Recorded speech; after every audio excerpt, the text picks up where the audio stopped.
齊嚟掀開農夫嘅答案之書吓。有朋友就問啦，面對嗰啲好討厭嘅同事，我可以點樣唔討厭佢？用盡心計整走佢咯，盡量背住佢咯，唔好面對佢咯。第二條問題啦，返工咁辛苦為乜？為咗收工咯。如果你唔返工咧，你唔知收工有幾開心。第三個問題啦，點解人越大就會越變得自大，個個變到串晒？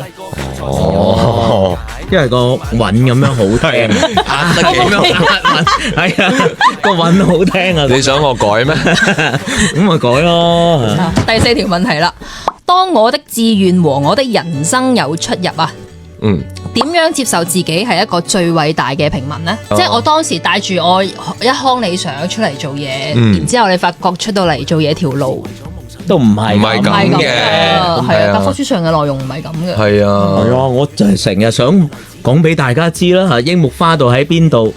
係咪即係好多啦？我哋嘅作品係即係唔係咁嘅，其實原來大部分人都唔係咁嘅。係啊，我哋就係經歷咗，原來唔係咁噶嘛，係嘛？其實呢個最偉大嘅平民唔係叫你去睇自己幾偉大嘅，你睇到你嘅父母喎，你睇到身邊呢個唔識嘅人，你見到佢哋嗰種偉大呢，你自己都覺得其實冇乜嘢啫。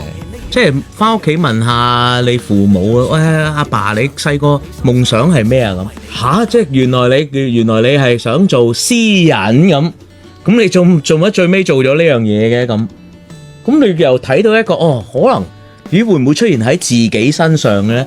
咁但係又睇到佢都好坦然咁面對咗，然之後又照顧到我嚟到呢一個年紀啦咁原來佢又可能因為佢咁又滿足咗其他嘢咧，係咪？人生就係咁啊，你自己都估唔到啊，有時，但係佢都可能係快樂噶。你係最偉大嘅平民。即時嚟下一個問題啦，面對屋企人催婚點算啊？結咗咯，我咪佢個應對就係催結咯，催點止催婚啫？屋企人又催你買樓咧，係咪？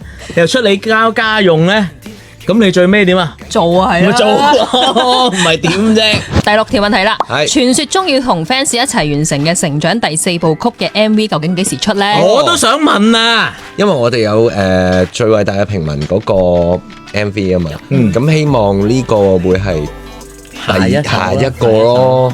咁而家睇住最偉大嘅平民先啦，嗰個 MV 先啦。再等陣啦，咁啊，大家多啲喺後台留言吹一吹呢個 MV 就會出嚟噶啦。好留言俾我啊，唔係留俾我，俾公司係嘛？係啊。好，咁啊，公司名喺度。順便幫我吹埋佢哋出糧啊嗰啲嘢啊。好，公司名都係喺度。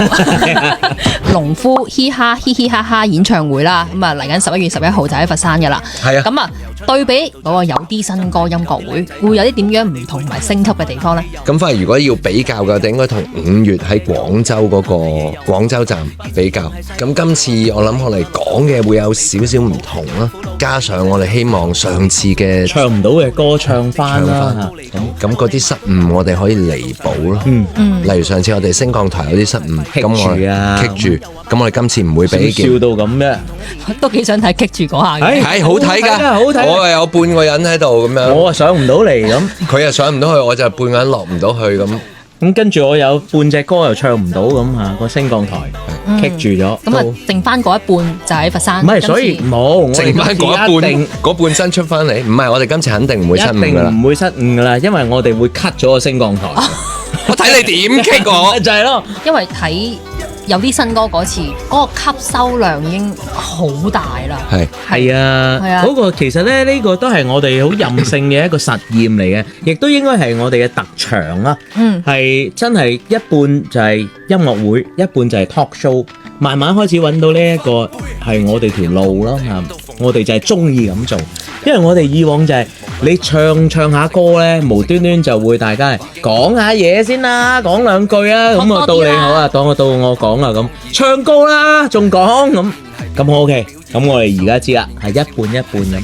今次我諗個娛樂性會，即係你可以舒服啲咁睇嘅，你唔使諗太多嘢。係啊。咁啊，真係回歸到呢個主題上面咧，就係嘻哈嘻嘻哈哈。好，11月11號佛山嶺南明珠體育館。主管。再見農夫。